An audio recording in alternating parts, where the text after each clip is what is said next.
Hey everyone, welcome back. Today we're diving into unlocking that creativity that most of us have, even if we don't know it. Trust me, it's like taking a breath of fresh air after being cooped up inside forever. Yeah, Alex, but let's be real. Creativity doesn't come with a GPS. How often have we all run into roadblocks and just thought, well, maybe I'm just not creative?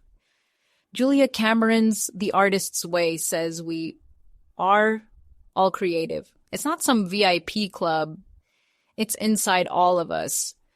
Pretty bold, right? Totally. Cameron's book is like a toolkit or maybe even a survival kit for getting back in touch with our artistic side. She uses daily exercises like writing morning pages and going on solo artist dates, showing us how to wake up our creativity, handle our self-doubt, and actually enjoy the process. It's not just about creating art, it's about taking back your inner artist. Hold on, let's zoom out for a second.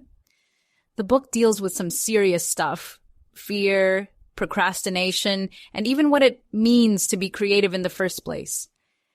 And that spiritual angle Cameron brings in, I'm going to poke at that. Of course, Justine. So here's what we're doing today. We're going to break it down into 3 parts. First, the daily habits, like those morning pages, that get your creative juices flowing. Second, how Cameron helps you smash through those creative blocks. And third, the long-term mindset she encourages to keep you creating for life. Think of it as taking care of a flourishing garden. A garden, huh? Don't be shocked if my version has a few, or more than a few, weeds popping up. All right, let's get to it. Okay, so let's dive into Cameron's first core practice, morning pages. Basically, it's 3 pages of whatever comes to mind, written first thing in the morning. No filter. Justine, what do you think about that? 3 pages every morning? Seriously? That sounds like journaling. Intense journaling. What's the point?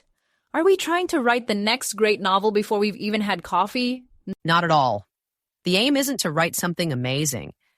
It's really about decluttering your mind.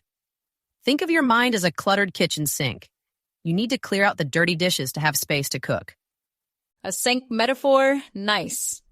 So, what exactly are we clearing out? To-do lists, annoyances, or just general anxiety? Everything. That's what's great about it. Morning pages are for dumping out whatever's floating around in your head, no holding back. It's like clearing out the mental junk. Cameron calls them spiritual windshield wipers. It might be a little flowery, but it's basically about clearing out your thoughts. Okay, makes sense. But how does this work in the real world? You mentioned the case from the book, Laura, right? The writer who was blocked? Yes, Laura's story is really impactful. She couldn't even begin writing because she was crippled by self-doubt. Her inner critic was just relentless, telling her she wasn't good enough, that she would fail. But once she started doing morning pages, things shifted. Writing those 3 pages every morning, not worrying if they were good or even made sense, allowed her to release all those fears and criticisms in a safe, private place. She called it her sanctuary. All right, but how does writing, I have no idea what to write over and over, actually help? I mean, we all have an inner critic. Are we really supposed to just write it into submission? More like disarming it. By bringing those thoughts into the light, you take away their power. Think about it. Your inner critic gets stronger when its attacks stay inside your head. But when you write those fears down, they lose their stings. It's like facing your fears and realizing they're not as big as you thought. So I see the idea of portraying inner critics into paper tigers. Still, what if this just turns into a rant session? 3 pages of complaining about traffic or my broken coffee maker. Where's the creative magic then? That's the thing. It doesn't really matter what you write. Even complaining serves a purpose by clearing the noise. Cameron says there's no wrong way to do morning pages. If you just write the same thing over and over, that's fine. It still makes room for new thoughts, for creativity. So it's the process that matters, not the result? Exactly. It's about clearing your head and bypassing the critical side of your brain. That's where creativity gets stuck. When we overthink things or second guess ourselves, morning pages help us let go of that. Okay, I'm sold on the theory. Now tell me about the second practice, artist dates. I have a feeling this is where things get really interesting. What are these about? Artist dates are about treating yourself and exploring your interests. It's about taking your inner artist out for a solo adventure. Like setting up a weekly creativity appointment to play and recharge. Key thing is, it has to be just you. No friends, no family, just pure, no strings attached fun. A solo adventure? So, we're talking about strolling through a park or, buying some gelato just because my inner artist deserves it? Both sound great. Seriously, though, it's about immersing yourself in things that spark joy or make you curious. Cameron mentioned someone who went to a museum on their artist date. They weren't looking for inspiration, but an abstract painting with bold, chaotic strokes unlocked an idea for a project they were stuck on. Sure, makes sense. But how would you persuade someone who's overworked that taking time for themselves isn't selfish? Let me just carve out 2 hours for a whimsical escapade while my email inbox is exploding. That's where Cameron gets firm. She argues that artist dates aren't a luxury, they're essential. Creativity doesn't thrive on constant work. You need to refill the well, nurture yourself, and have moments of pure enjoyment. It's about sustainable creativity. Okay, but does it have to be sacred solo time? Can't I just combine this with, say, taking my kid to the zoo? It really needs to be solo, Justine. The idea is that when you're with others, your focus is divided. Artist dates are meant to be deeply personal. It's about listening to your own inner voice, not catering to someone else's needs or expectations. So, it's essentially self-care with an artistic twist. Could get behind that, though if my artist date involves bowling solo, I might need some solidarity from the other bowlers. Hey, if bowling lights up your inner artist, go for it. The point is to break the routine, spark curiosity, and yes, have fun without any pressure to be productive. Add that to morning pages, and you've got a powerful combination for creative growth. So with that foundation of morning pages and artist dates in place, we can start tackling those deeper emotional barriers that Julia Cameron talks about. Ready to switch gears and dive into some strategies for overcoming creative blocks, Justine? Absolutely. Creative blocks. Ugh, they're like that one app that's always crashing, super annoying, and always in the way. Where does Cameron suggest we even begin to dismantle this, Alex? Well, she starts with the censor, which is probably the most common and insidious block we all face. It's that inner critic that tells you your work isn't good enough, that you're not talented enough, or that pursuing art is a waste of time. It's that nonstop, self-doubting voice. The censor, huh? Whisper is an understatement. For a lot of people, it's more like a loudspeaker blasting insecurities 24/7. So what's Cameron's solution for shutting it down? Because from my experience, this guy just loves to show up right when you're about to start a project, ready to kill any motivation. Exactly. That's where morning pages come in. Cameron suggests using them to neutralize your inner critic. When you spew all those doubts onto paper, you're physically taking those thoughts out of your head. It helps you manage them and almost kind of puts your censor on trial. You're gathering evidence. And once you write those critical thoughts down, it's easier to see them for the distortions they really are. Okay, I get that. Writing it down makes it less intimidating, maybe. But Alex, a slightly cynical question here. Doesn't this just become 3 pages of pure complaining? What stops you from descending into a pit of negativity? Venting is part of it. It's part of clearing out the clutter. But Cameron argues that the negativity loses its power once it's out in the open because you become aware of those negative patterns. It's not about ending the censor completely. That's not realistic. It's more about understanding the tactic and learning how to regain control. Right? Like shining a flashlight on the monster under the bed and realizing it's really just a pile of clothes. But what if the block isn't just internal? What about all those external messages we hear all the time? You know, the get a real job and art doesn't pay the bills kind of noise. How do we deal with all of that, according to Cameron? Yes, that's where she talks about the cultural myths surrounding creativity. The idea that it's only for a chosen few, or that it isn't worth anything unless it produces money. Cameron shatters those myths, saying that it's not just about creating something grand. It's something we express every day, whether we realize it or not. So you're saying picking out the right filter for my Instagram post counts as creativity? I can hear a few real artists scoffing at that. I know, right?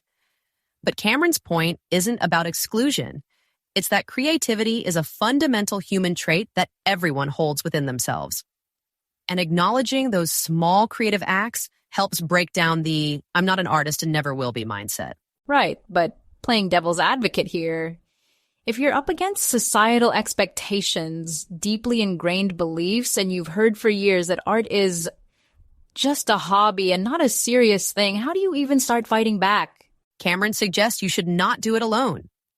She emphasizes the power of creative communities, groups of people with similar interests that share experiences, encourage each other, and take space for the creative developments of others. Let's take Gail, for example. She stopped painting because her parents dismissed her passion when she was young. After joining one of these clusters, she found the help needed to reconnect back to paintings. So a creative cluster is kind of like a support group for artists or aspiring ones. Exactly. This community provides a secure space to share work-related issues without fear of judgment. That feeling of approval is really helpful for people who have been fighting doubts for a while. For Gail, joining a cluster helped her start not just painting, but showing off her art, something she could have never imagined when she was younger. I can see how community could be a strong motivator. But not everyone's ready to jump into a full-on cluster, right? What about the rest watching on the sidelines who are holding back, maybe because of emotional resistance? Yes, the shadow artist concept. These are people on the edge of creativity, but who don't claim it for themselves. Like someone that loves music, but never sings because of fearing failure. This comes from deep-rooted fears like rejection or not measuring up to personal standards. So, these so-called shadow artists, Cameron thinks they're their own worst enemies, huh? What's the secret to breaking free from that situation? Affirmations are key here. You have to identify negative beliefs like "you'll never be good enough" and replace it with encouraging statements to help shift your mindset. Add morning pages to work through specific doubts and you'll have your fears destroyed in no time. But what if affirmations feel silly at first? Oh, it's normal. Repeating "I am creative" might feel fake initially, but mental muscle memory works too. With repetition, it's less about believing everything right away and more about canceling the negative thoughts we've had for decades. All right, affirmations are reasonable. But Cameron also wants us to go back to playing, right? Like that aspiring pianist experimenting without worrying about mistakes. Does that have something to do with this shadow artist recovery? It does, actually. Going back to creative activities with less pressure and worrying can renew shadow artists with fun and curiosity. Start by trying for joy and not to only seek perfection or external approval. Okay, shadow artists, let's stand out from the shadows. Cameron's offering many tools to break past blocks and even enjoy the process with affirmations, morning pages, and artists' dates. So with these techniques, the focus really shifts to keeping that creative spark alive for the long haul. Julia Cameron's big point is that this isn't just about a flash of inspiration. It's about weaving creativity right into your life, making it a regular, enriching thing. Which brings us to today's topic, keeping creativity going as a lifelong thing. Justine, ready to zoom out and get a bigger picture of personal growth? I'm ready, Alex, but let's be real. Sustaining creativity sounds nice, but does it work? Sure, you could get inspired on a weekend kayaking trip, but what about showing up year after year? Especially when life throws those curveballs. How does Cameron suggest we actually make creativity a lifelong thing? Cameron says creativity is an evolving process, not just a fixed goal. She challenges this idea that inspiration is just on or off. She imagines it as cyclical. You have highs when things are flowing, but also inevitable lows. Instead of the lows being seen as failures, she encourages us to just embrace them as part of that creative journey. This shift in perspective helps anyone keep that connection alive over time. Okay, so it's about embracing the ups and downs, like appreciating the sunny days more because you've had rainy days. I can understand that. But what about when the rain doesn't stop? Does Cameron have any examples that show how to keep going? For sure. There was this filmmaker who was really anxious before his premiere. He was so scared of failure that he started preparing for the worst. He was thinking, okay, if I can't make a big budget film, maybe I can scale down and make something on 16 millimeter or even Super 8. That shift, seeing obstacles as chances to change direction rather than reasons to quit, helped him find that creative resilience. So his plan B wasn't about giving up on creativity, but tweaking his approach. Like that saying, adapt, improvise, overcome. Does Cameron give this adaptability a special name, or is it just part of her embrace the journey thing? It's all part of seeing creativity as naturally fluid, and part of that embrace the journey idea. Cameron argues that if you focus on the act of creating, instead of obsessing over results like awards, it keeps the process enjoyable and sustainable. When you love the process, a setback doesn't feel like the end. It feels more like a breather. Falling in love with the process. Easier said than done, though, right? Especially with time, money, and self-doubt all fighting for your attention. Speaking of barriers, what about age? I know lots of people think creativity fades as life gets busier. That's one of the most encouraging parts of her approach. Cameron breaks down this idea that creativity is only for the young or those who started really early. She says age often makes creative expression richer. Like Raymond Chandler, he didn't write his first novel until he was almost 50. That pretty much destroys any too late excuses. Chandler, huh? I thought he was one of those guys who woke up in his 20s and just wrote a masterpiece. But you're saying he started later in life and just went for it? Exactly. His success didn't come from starting young. It came from following his passions when the time was right for him. Cameron uses stories like his to show that creativity isn't about some timeline. It's about starting, whenever that may be. And people worry. But I'll be too old by the time I get good at this. Her response is blunt. You'll be the same age whether you try or not. Mic drop. But age isn't the only thing holding people back. Cameron talks about mental barriers, self-doubt, perfectionism. What's her advice for getting around those roadblocks? She suggests just reframing resistance as part of the process, not a dead end. She points out that doubts and fears aren't signs you're doing something wrong. They're signs you're doing something meaningful. And to break those barriers down bit by bit, she encourages small, consistent, creative acts, like a pebble rolling downhill. So inertia turns into momentum. Pebble rolling downhill. I like that. But what about outside resistance?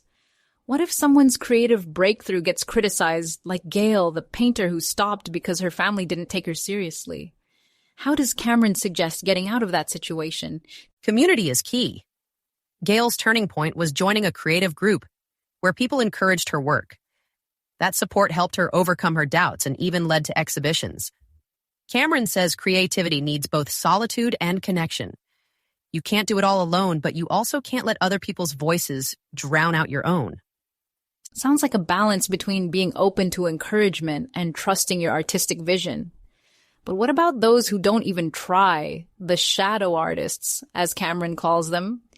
How does she suggest coaxing them out? The shadow artists. Cameron suggests they need to identify the fears keeping them on the sidelines. Affirmations can help, as well as those small, playful acts of creativity we talked about. Basically, shadow artists learn to ignore the need for permission and start exploring joy on their own terms. All right, so if I had to summarize, sustaining creativity isn't about forcing yourself through every creative block. It's a long game, embracing the ups and downs, adapting to challenges, caring for yourself and your community, and basically telling those inner and outer voices that you are good enough. Sounds like Cameron's figured out how to make art and life work together. Okay, Justine, I think that's a perfect way to sum up what we've been talking about.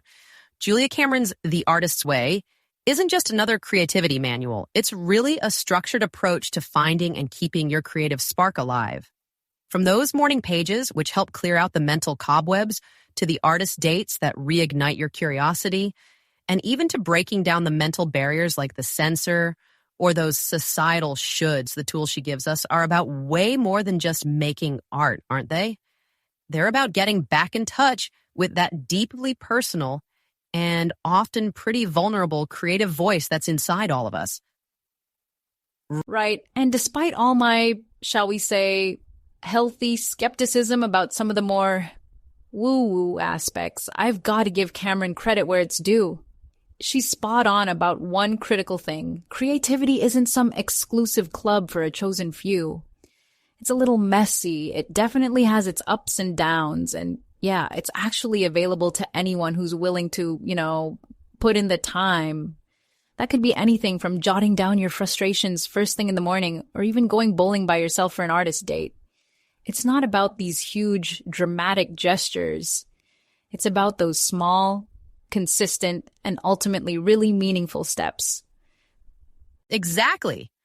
And if our listeners could take away just one thing, it's this. Creativity isn't only about the final product. It's about the journey, the fun of it, the willingness to give it a shot and to keep trying. Whether it's just a quick doodle starting that novel you've always dreamed of, or simply taking a mindful moment during the day, every little bit of creative expression counts. So consider this your official invitation, folks. Make some time for that artist date you've been meaning to take. Write those morning pages, even if they're a complete mess. And yeah, go ahead and call yourself an artist. Yes, even you. Because as Cameron reminds us, it's not about being perfect from the get-go. It's really just about having the guts to start. Beautifully put, Justine. Well, on that note, thanks so much for tuning in today. Get out there, create something, and we'll catch you next time.